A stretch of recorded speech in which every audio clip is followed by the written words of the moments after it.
নগাঁৱৰ বৰঘাট বাইপাছত ভয়ংকৰ পথ দুৰ্ঘটনা সংঘটিত।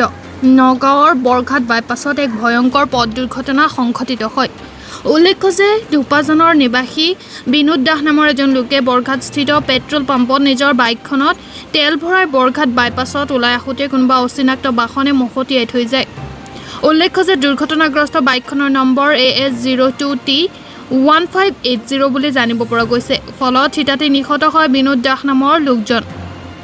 লগতে নিহত হোৱা লোকজন মহেন্দ্ৰ বৰবৰুৱা বিদ্যালয়ৰ সভাপতি লগতে কৃষালয় সাংস্কৃতিক গোষ্ঠীৰ সভাপতি আছিল বুলি জানিব পৰা গৈছে।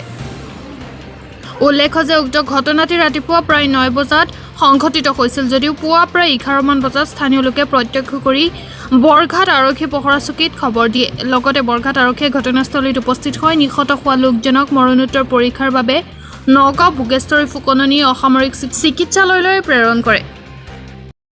ধেপাজানৰ নিবাসী সন্মানীয় বিনোদ দাস এগৰাকী সমাজকৰ্মী, সকলোৰে ওচৰত পৰিচিত, সকলোৱে ভাল পায়।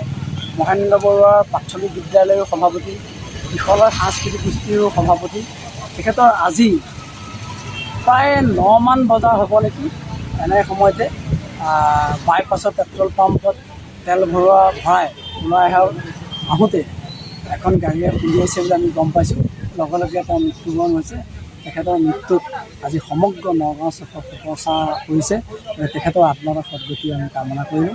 আমি মহেন্দ্ৰ বৰুৱা প্ৰাথমিক বিদ্যালয়ৰ এগৰাকী ছাত্ৰৰ অভিভাৱক হিচাপে আমি তেখেতৰ যাতে ভগৱানে স্বৰ্গত স্থান দিয়ে